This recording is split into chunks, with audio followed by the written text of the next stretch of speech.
Contract वाली बहू। नरेश की माँ अपने बेटे से मिलने दिल्ली आ रही है। इस बात का पता चलते ही नरेश के दिल में हलचल मच जाती है। नरेश अपनी माँ के स्वागत की तैयारी में लग जाता है। साथ ही उसे डर भी सताने लगता है कि उसकी माँ कहीं अपनी पुरानी जिद पर फिर से बैठ ना जाए। हे भगवान, इस बार बचा लो। अगले साल पक्का माँ की जिद पूरी कर दूंगा। तभी दरवाजे की घंटी बजती है। नरेश दरवाजा खोलता है तो सामने अपने मकान मालिक को देखकर हैरान हो जाता है, क्योंकि उनके साथ एक सुंदर सी लड़की भी थी। अब नमस्ते अंकल, कुछ काम था, मुझे बुला लेते। आपने क्यों कष्ट किया? अरे नहीं नहीं, इसमें कष्ट कैसा। मैं तो बस तुम्हें रीना से मिलवाने आया था। आज से रीना तुम्हारे साथ इसी फ्लैट में रहेगी। अंकल, कोई लड़का फ्लैटमेट नहीं है? एक अनजान लड़की के साथ रहना मेरे लिए थोड़ा अजीब होगा।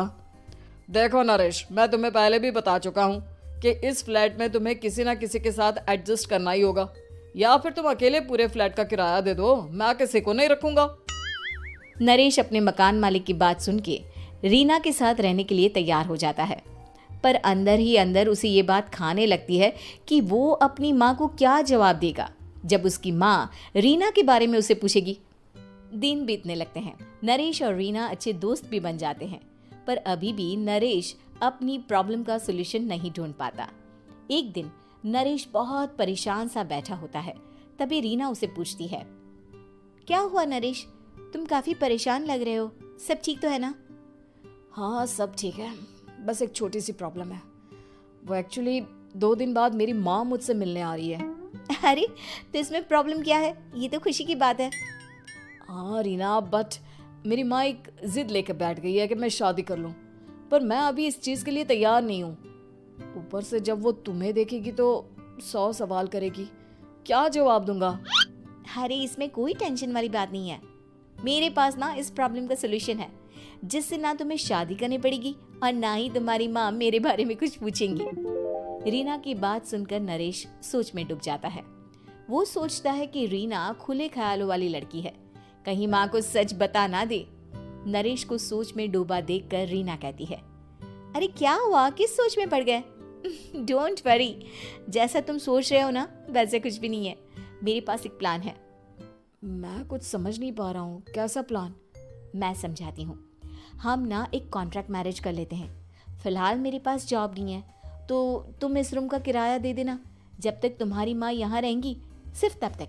और तुम अपनी माँ से कह देना कि मैं तुम्हारी पत्नी हूँ, इससे वो मेरे यहाँ रहने पर कोई सवाल भी नहीं करेंगी। अरे बात तुम्हारी ठीक है, पर माँ से झूठ बोलना, ना ना बाबा, मैं ये रिस्क नहीं ले सकता। कोई और आइडिया दो ना तुम। देखो मंजूर हो तो बोलो, वरना सच बता दो, मुझे कोई प्रॉब्लम नहीं है।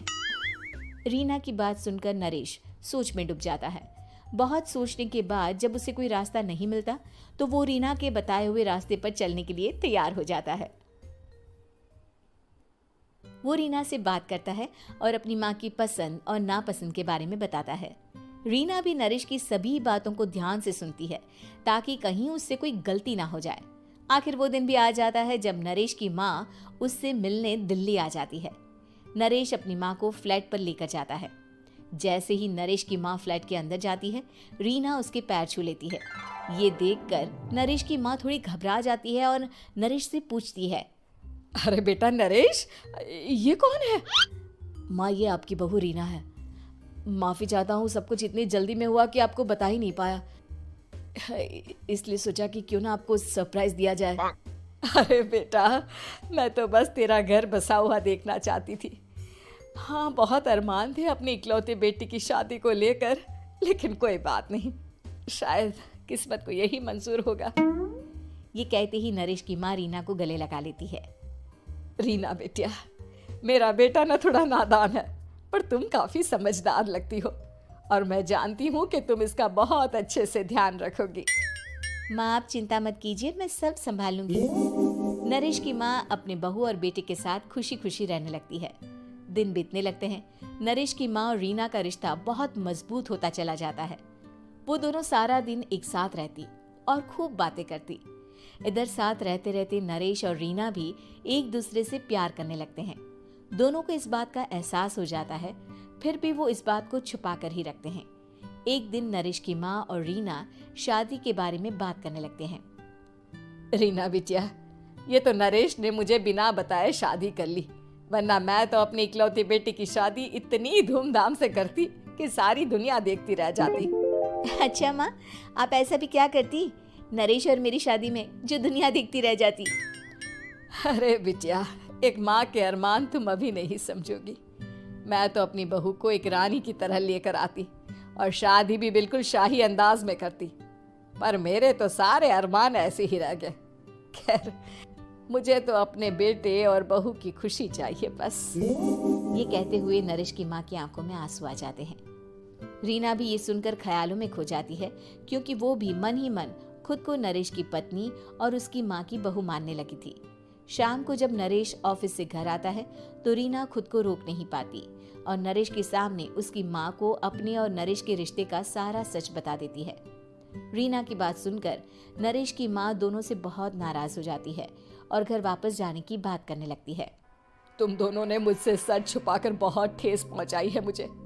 अब तुम लोगों के साथ नहीं रहना चाहती मैं, कल ही वापस चली जाऊंगी अपने घर। माँ, मुझे माफ कर दो, ये सब मैंने रीना के कहने पर ही किया है, वरना मैं भी आपको कभी ठेस पहुंचाने के बारे में सोच भी नहीं सकता। हाँ माँ, हमने ये सिर्फ आपका दिल रखने के लिए किया, प्लीज हम दोनों को माफ कर दीजिए।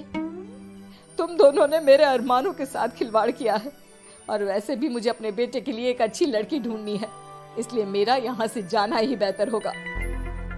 माँ की ये बात सुनकर रीना खुद को रोक नहीं पाती। माँ, क्या मैं आपके घर की बहू बनने लायक नहीं हूँ? रीना की बात सुनकर नरेश हैरान रह जाता है। नरेश की माँ भी कुछ समझ नहीं पाती। मैं कुछ समझी नहीं, आखिर तुम कहना क्या चाहती हो? माँ, मैं वो नरेश से बहुत प्यार करती हूँ और साथ ही साथ मैं आपको भी अपनी माँ मान बैठी हूँ।